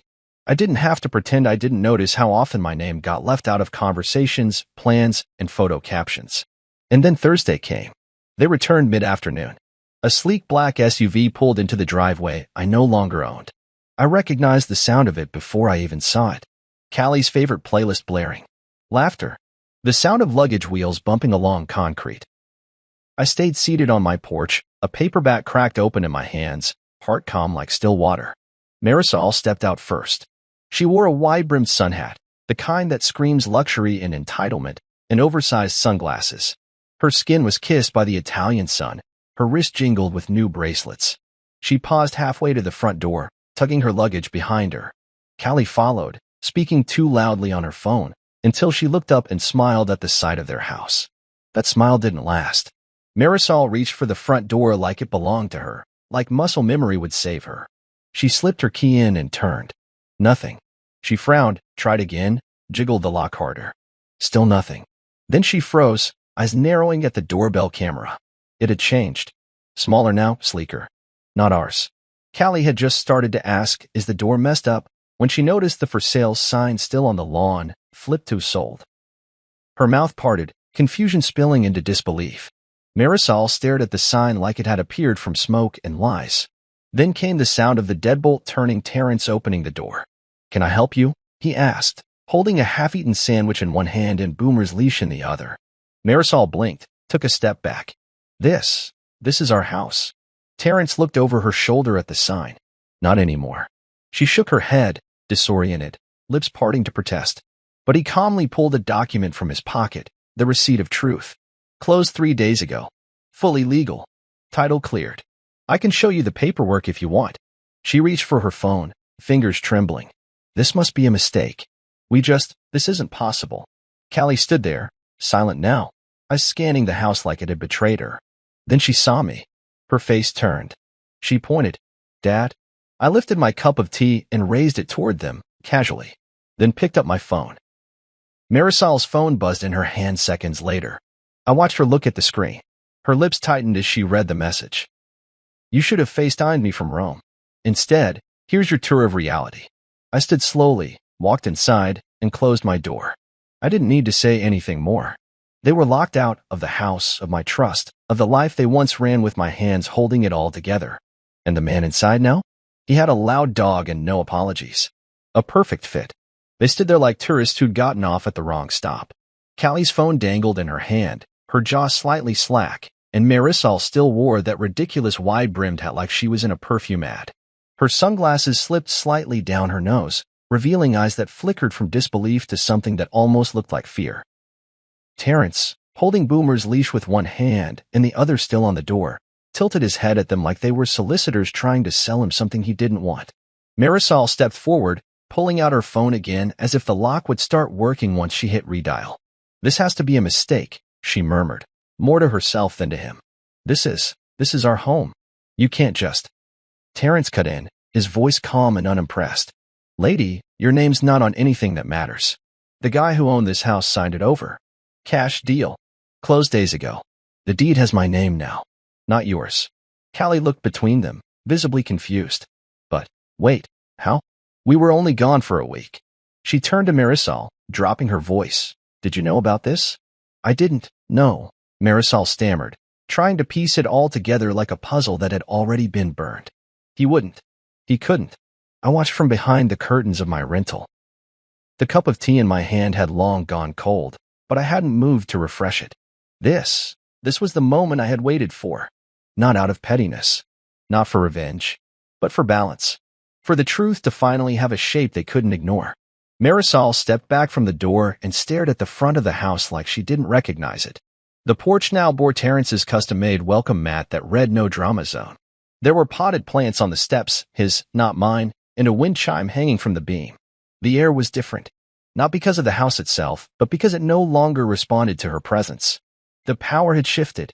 Callie's shoulders tensed as she stared at the sold sign. This isn't funny, she said quietly. Terrence shrugged. Wasn't trying to be. He pulled the door shut with finality, Boomer giving a half-hearted bark as the latch clicked back into place. Then came the silence. The kind that drapes itself around you when your assumptions are ripped away in broad daylight. Marisol turned around in slow motion, eyes searching the street, and that's when she saw me. I didn't duck. I didn't step back. I let her see. Standing there in my plain shirt and worn jeans, mug in hand, curtain parted just enough to make the truth inescapable. She squinted behind her sunglasses, frozen for a beat, then raised her hand slowly like she wasn't sure if it was to wave or to shield her from what was coming. Callie followed her gaze. Her eyes widened. "Dad," she called out, her voice cracking in that way it did when she was 8 and had broken something precious. I didn't answer. Just stared. Not with hatred. Not with the icy glares they'd taught me to expect in recent years. No. I stared with detachment. With quiet, merciless peace. Marisol pulled her phone again and dialed. I watched her shoulders stiffen as she waited. My own phone buzzed, vibrating once in my pocket. I didn't answer. It rang again. This time, she left a voicemail. The kind I used to leave for them when they didn't show up for dinner, when plans changed without notice, when birthdays were forgotten because of emergencies that never seemed to require documentation. Her silence then had been loud. But now? My silence rang louder. Then came the text, "Please talk to me." I set the mug down on the windowsill, picked up my phone, and typed slowly. "You should have FaceTimed me from Rome. Instead, here's your tour of reality." I hit send. From across the street, I watched her read it. Her lips parted, the corners twitching like she wanted to protest, but the words never formed. Callie looked over her shoulder, confused. What did he say? Marisol didn't answer. She slid the phone into her purse and just stood there, her hands limp at her sides. There were no theatrics, no wailing, no sudden outbursts. That would come later, I suspected. But in that moment, all they had was the raw weight of consequences finally arriving without fanfare. They walked back toward the SUV. Slowly, like gravity was stronger now, like betrayal had turned their bones into stone. Callie paused near the edge of the lawn, turned back, and looked at the house again. Her eyes swept across the porch, the windows, and finally landed on the spot where I used to hang the wind chime she made in 6th grade art class. It was gone now, boxed and packed, like the trust she'd spent years not realizing was finite. I sat back down and watched as the SUV pulled away. No honks, no waving, just tires on asphalt and a shadow that passed without sound. That night, the neighborhood felt different. Terrence had a porch light brighter than mine ever was, and Boomer barked at every shadow like he was announcing a new beginning. I didn't mind. It wasn't my porch anymore. But the peace I felt, knowing they had finally run out of places to hide from their choices, was more comforting than silence. I slept better that night than I had in years. No guilt. No wondering if I was overthinking things. No midnight arguments about tone or intent. Just rest. And somewhere across town, probably at her sister's house, I imagined Marisol lying awake. Not because she missed me, but because, for the first time in her curated, image-controlled world, she couldn't find the angle that made her look like the victim. She took a girl's trip to Italy. She came home to someone else's welcome mat. Fair trade. I didn't bother setting an alarm. I knew exactly what time they'd return. I'd lived with Marisol long enough to know her patterns, even the ones she didn't know she had. She was a creature of structure disguised as spontaneity, always carefully chaotic. And Callie, well, she followed her mother's cues like a dancer shadowing the lead. So when I heard the SUV return the next morning, early, before most of the neighborhood stirred, I was already up, already seated in my rental's living room with my mug of black coffee and the curtain slightly drawn. The birds were just beginning their morning calls. It should have been peaceful, and it was for me. I watched as the car door slammed harder than it needed to. Marisol was already heated. Her face was contorted in disbelief, fury coiled so tightly in her jaw it looked like her teeth might crack. She stormed to the house and began rattling the doorknob like it owed her an apology. Terrence had already left for work. His pickup truck was gone, but Boomer barked from inside, a low, guttural sound that matched the mood. "This is our house," she screamed, slamming her hand against the door. "Open this damn door. This isn't legal. It's not legal." Her voice bounced off the quiet street, waking a few birds and probably some neighbors, but none of them came outside. Nobody wants to interrupt a meltdown, especially one so loud it shakes the morning stillness. I kept sipping. Callie stood off to the side, arms crossed, hoodie pulled up like she wanted to disappear into it. She didn't scream. She didn't even move. just stared at the porch like it might remember her. Like maybe the bricks would part and pull her back inside. Then Marisol turned, hair whipping behind her like a storm cloud caught in motion. Her phone was already in her hand. I knew she was about to call me again. I could see the frantic tapping of the screen, the way her thumb hit the call icon like it was a trigger. Inside my pocket, my phone buzzed once, then again. Then again. I didn't move. I let it ring out. Then I sent the message I'd typed and saved just for this moment. You should have FaceTimed me from Rome. Instead, here's your tour of reality. She saw it instantly.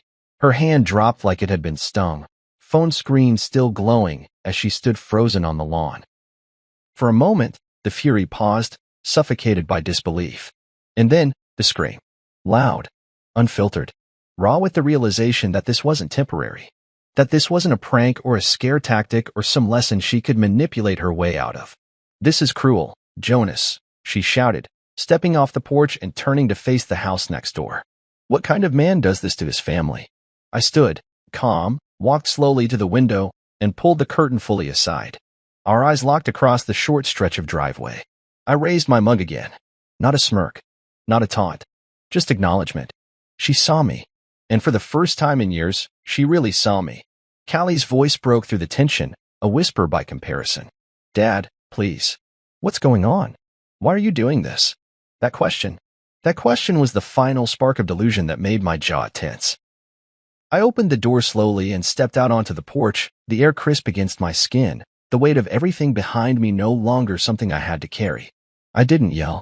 I didn't need to. My voice was steady as I said, you toasted in Venice while I ate my birthday dinner alone. You posted photos of luxury while I sat beside a cold steak and a silence you both orchestrated. I decided to give you the same emptiness you gave me. Callie took a step forward. But the house? You sold it without telling us. I looked at her, that familiar pout creeping into her expression, the one she used to get out of trouble, the one Marisol taught her, coached into a performance of innocence. But I wasn't watching a daughter anymore. I was watching someone who had learned to value comfort over respect. You didn't even call me, Callie. You didn't text.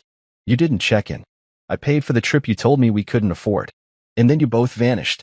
Marisol stepped in now, voice shaking. This isn't like you, Jonas. You've never been vindictive. I almost laughed. That's the point, isn't it? You were counting on me being predictable, soft, forgiving. You thought you could spend my money, forget my birthday, lie about tuition, and I'd just stand there waiting with open arms. But you walked out emotionally long before you ever packed a bag. I'm just catching up. Her face twisted, lips curling around something bitter. This is heartless. I stepped down from the porch, slowly approaching the sidewalk where they both stood. You want to talk about heartless?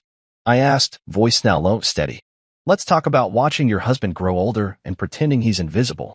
Let's talk about raising a daughter who doesn't even flinch when her father's excluded. You want heartless? Look in a mirror, Marisol. Look at that Instagram post. Look at that smiling photo in Rome. That's heartless. This is balance. She opened her mouth to fire back, but nothing came. Callie looked like she was about to cry, but the tears didn't fall. Not yet. They didn't have the weight of remorse. Just discomfort. I turned around and walked back to the porch. Calm. Measured. In control. Behind me, Marisol shouted one last time. You'll regret this. I paused, halfway up the stairs, then turned back. I regretted staying silent for years. Not anymore. I stepped inside and closed the door, the sound of the latch clicking like punctuation. From the other side, I heard nothing. No knock. No footsteps. Just the wind rustling leaves, boomer barking in the distance, and the sound of a woman realizing she no longer had the upper hand. And for once, that silence didn't feel like abandonment. It felt like freedom. It didn't take long. The next morning, just as the sun began to break over the rooftops and the first wave of birds found their song, they came knocking. Not tentative, not respectful. It was a full assault. Pounding like a battering ram, fists slamming against the wood like they could demand back everything they had so carelessly discarded. I was already awake, sitting on the floor in my rental's living room with a cup of black coffee in one hand and the morning paper folded in my lap. I didn't jump. I didn't flinch. I just let them knock. Dad, please, open the door. Callie's voice was muffled, but I recognized the rhythm of panic. Please just talk to me. Another set of hits against the wood, this time from Marisol. She wasn't yelling, not yet, but her voice carried that sharp edge of desperation that had always come only when her grip on control started to slip. Jonas, you need to open this door. You need to explain yourself. The audacity of that made me chuckle under my breath. Explain myself. As if I was the one who owed them answers. As if my solitude, my quiet reclamation of dignity, was a sin I now needed to account for.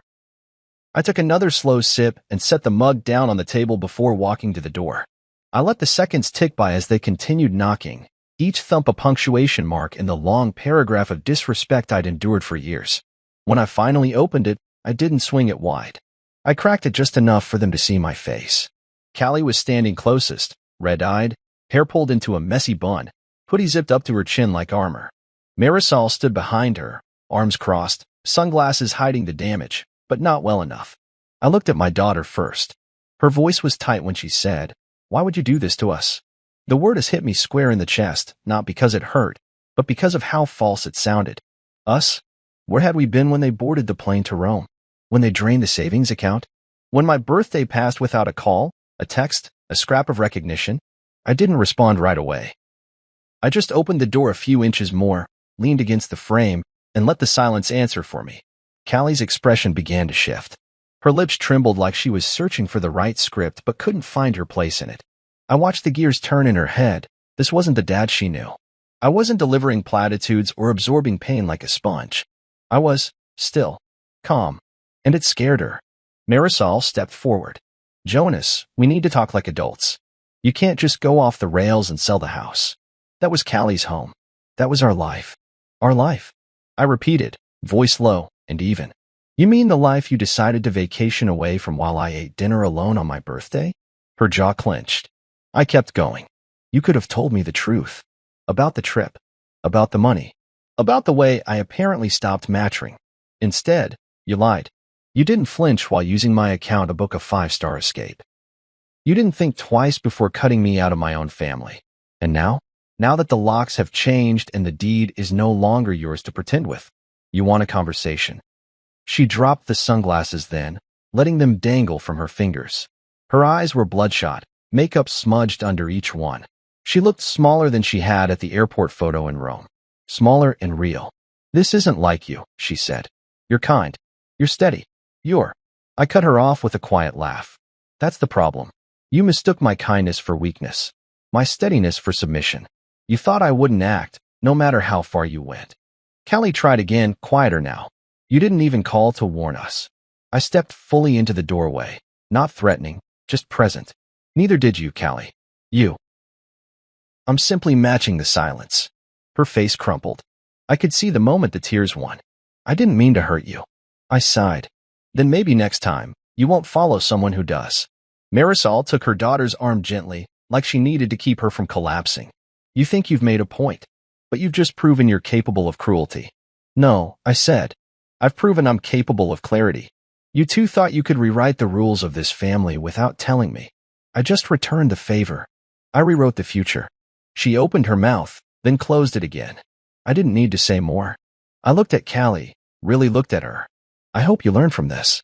I hope one day you understand that love doesn't mean being invisible. I was a good father, a good husband, and that still wasn't enough for you too. So now I'm being good to myself." Marisol reached out like she might touch my arm, might reel me back into that old, predictable rhythm. I stepped back, gently closing the door between us. And on the other side, there was only breathing. Then, retreating footsteps. I didn't watch them walk away this time. I didn't need to. They had already left me long before the house ever sold. All I did was respond. Quietly. Decisively. And for once, not too late. They tried everything after that knock. Not apologies, never that, but strategies. First it was disbelief, then accusations. The next morning, I opened my inbox to find an email from Marisol with a subject line that read, "Legal clarification needed." Beneath it, a scant letterhead from a local firm I knew she hadn't stepped foot in since our refinancing in 2016, asking for a meeting to discuss property ownership claims and restitution. Restitution. I sat at my makeshift dining table in the rental, really just a small desk I'd repurposed, and smiled. Not because I found any of it funny, but because it was textbook. The moment control slips, people like Marisol scramble for ground to stand on. And when guilt doesn't win, they reach for paperwork. But what she didn't seem to understand, even now, was that I hadn't moved emotionally until I'd already locked down every detail legally. There were no loopholes, no gray areas. The house had always been mine, bought under my name, mortgage signed by my hand alone. I was the one who qualified for the loan while Marisol's credit was in recovery after an early career misstep with a failed startup. We'd never added her to the deed. She said back then it wasn't necessary. It's not about whose name is on paper, she told me after I suggested it. We're a team. What she meant, of course, was, so long as I benefit, the technicalities don't matter. I dug up the file folder labeled Primary Residence, 2008 from the box beside my desk. Every document was crisp, copied, notarized. I flipped through the tabs like I was revisiting an old battle plan. Mortgage statements, insurance, property tax receipts, even the appliance warranties. All under my name. All organized. All immune to emotional spin. I forwarded the scanned copies of the deed and the closing sale receipt to the attorney listed in her email. No message. No explanation. Just attachments with cold, indisputable truth. They didn't reply. Instead, I heard from Callie again, this time through a string of texts that swung wildly between hurt and confusion. How could you do this without telling me? I thought you loved us. You didn't even warn us. That's not okay. You raised me to talk things through, not burn things down. I stared at the last one longer than I should have. She was right, in a way. I had always tried to model patience, communication, compromise. I just never expected to be the only one holding up that example. It's a strange kind of grief, realizing you raised someone with all the tools for empathy and they chose not to use them on you. So I replied with one sentence. Love doesn't mean letting people keep the knife after they've used it. She didn't respond. Marisol tried calling twice that afternoon. I watched the phone ring from across the room, let it buzz out. She left no voicemail. I imagined she didn't know what to say that wouldn't further expose her. Because the moment we sat in front of any judge, if it ever came to that, she'd have to explain why she used funds marked for tuition and bills on a Roman holiday, complete with spa treatments and private tours. She'd have to explain why there was no prenup, no shared property agreement, nothing that gave her a legal foothold. Because I had all the names. On the deed. On the accounts. On the history of patience turned silence turned strategy. Even the car she drove? Leased under my credit. Even the utilities she tried to weaponize? Set up under my email, billed to my card. I never thought about how much of the infrastructure I carried until I let it fall. The funny thing is, I never planned it that way. I didn't hoard power out of pettiness. I took responsibility because I thought it meant something. Because they asked me to. Because they trusted me. And I trusted them. Until trust turned into dependency, and dependency turned into assumption, and assumption turned into abuse wrapped in politeness. I had always been the background provider, the quiet engine that powered our lives while they chased aesthetics and attention. I bought the house. She decorated it. I paid the bills. She posted the dinners. I stayed home. They posed in front of hotel pools, claiming quality time in locations I'd never been invited to. Not anymore. Later that evening, I sat outside on the rental's tiny porch. The chair creaked under me, though it a little warped, but I didn't mind. I had a notebook in my lap, pen tapping against the edge. I wasn't journaling. I was listing things, names of items, obligations, memories that were mine. Things I didn't need to apologize for. Things that had value because I gave them value, not because someone else approved of them. My guitar, mine. My time, mine.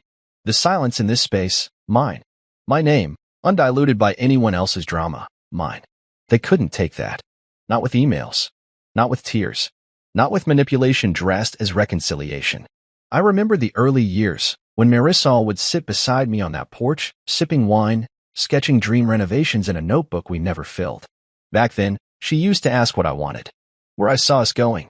She listened, or at least pretended to. But as time passed, those questions stopped. And when I asked them back, they were brushed off.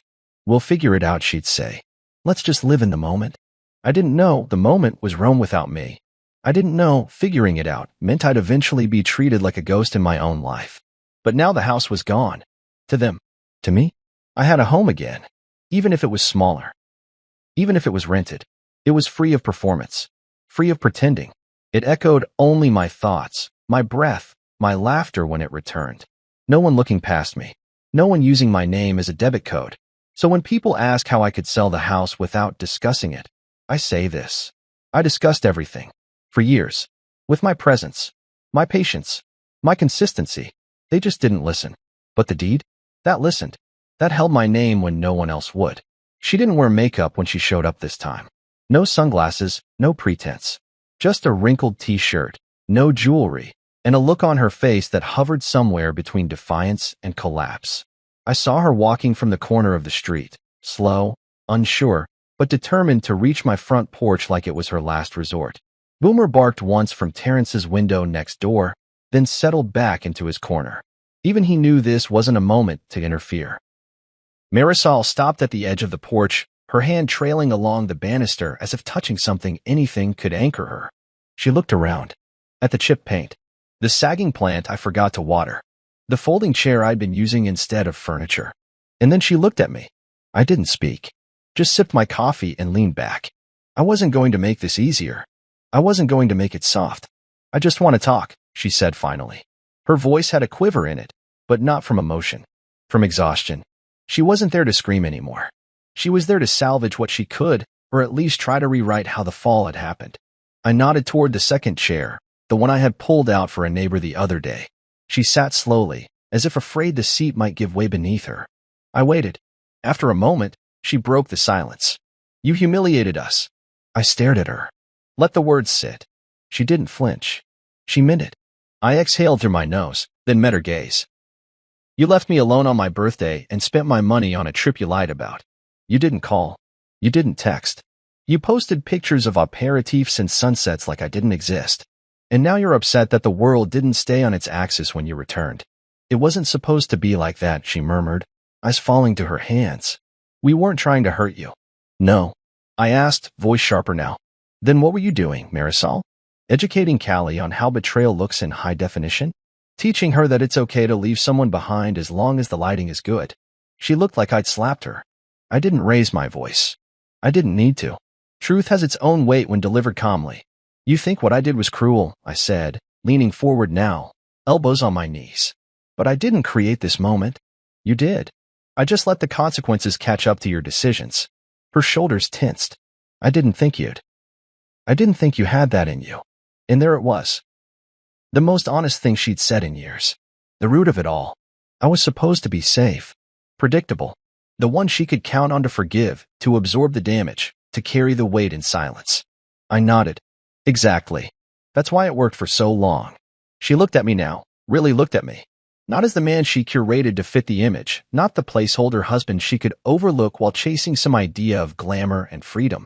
She saw someone different. Someone who had nothing left to lose but everything still to gain. I never meant for you to feel erased, she whispered. But you erased me anyway. Silence stretched between us, tight and tense. The breeze caught the hem of her shirt, the rustling leaves giving the moment a soundtrack it didn't deserve. She straightened a bit. I've been staying at my sister's. Callie's not talking to me. She's angry. She thinks this is all my fault.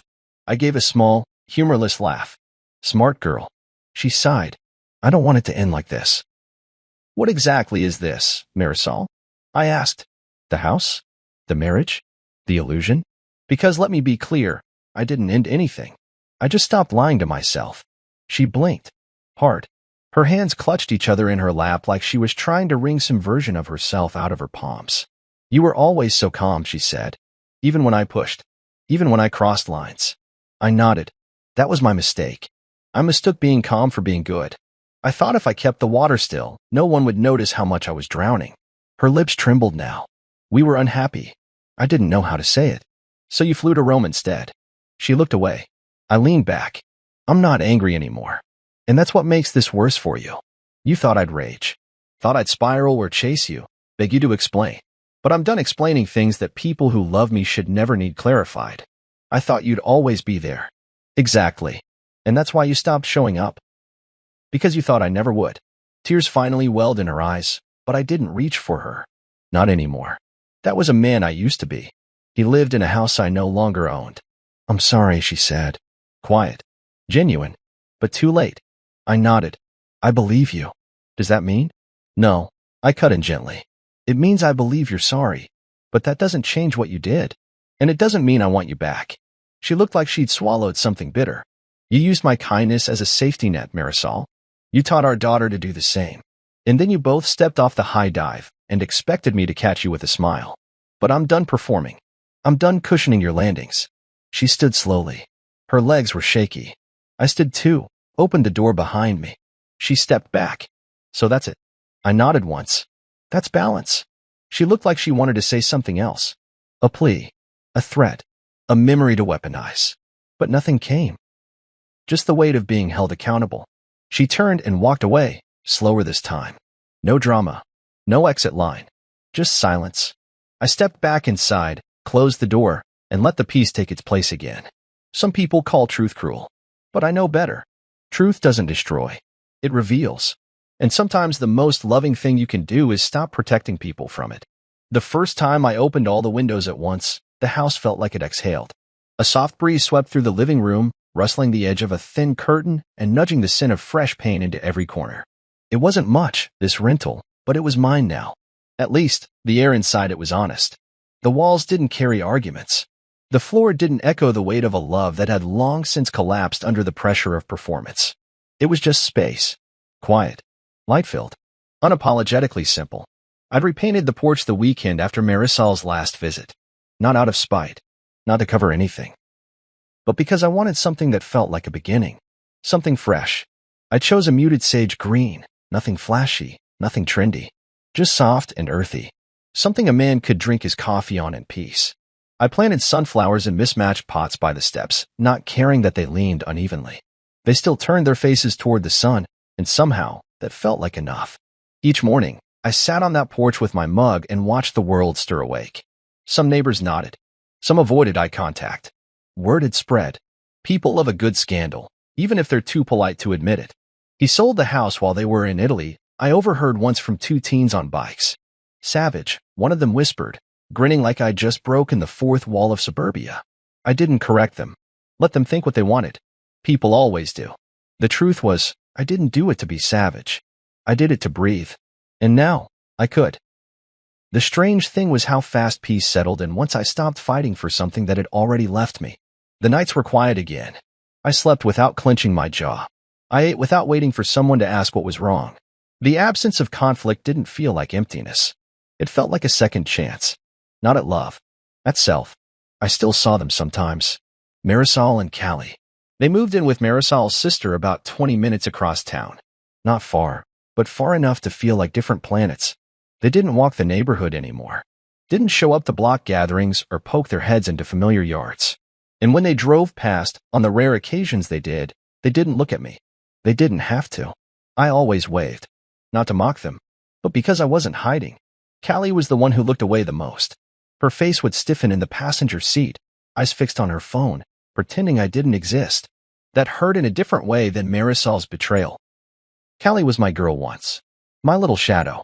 The one who used to bring me dandelions like they were treasure and ask me to braid her hair even when I didn't know how. But children learn what they're shown. And she'd been watching her mother rewrite the rules for years. I was just the final sentence she decided to skip. Still, I waved. Every time. Because she needed to know that the door wasn't locked. It was just closed until she understood how to knock. One afternoon, I was on the porch sanding the new wooden table I'd built for myself. Simple, sturdy, imperfect. Just like me. Terrence strolled by with Boomer trotting at his side, tail wagging like he'd never known a bad day. Terrence paused by the fence and leaned on it. "You ever gonna tell me what really happened?" he asked. I smiled. Would it change anything? He shook his head. Nah. I just like knowing what makes a man wake up and finally flip the chessboard. I didn't answer right away. Just wiped the sawdust from my palms and looked out at the street. The house that used to be mine looked different now. New flowers, a fresh coat of paint, Boomer's toys scattered across the yard. It was no longer a monument to my pain. It was someone else's life now. And strangely, I liked that. It felt like the right kind of erasure. It wasn't one thing, I said eventually. It was 1,000 small dismissals, 100 swallowed words, a lifetime of showing up for people who stopped seeing me. Terrence nodded like he'd heard that song before.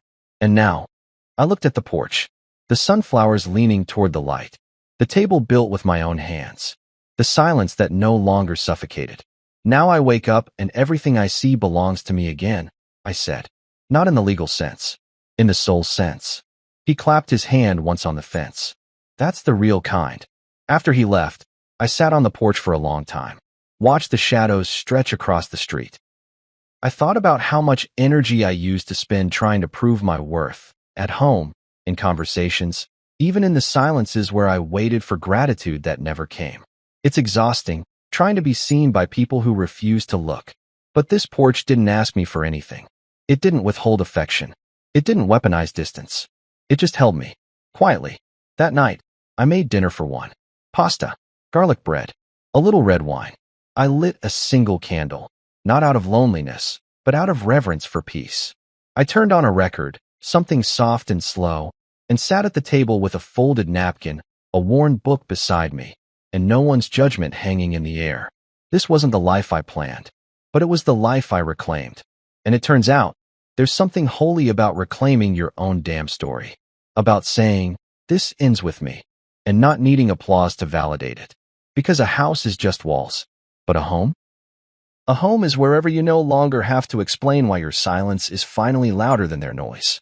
And this porch, this peace, this morning coffee and quiet smile, this is home.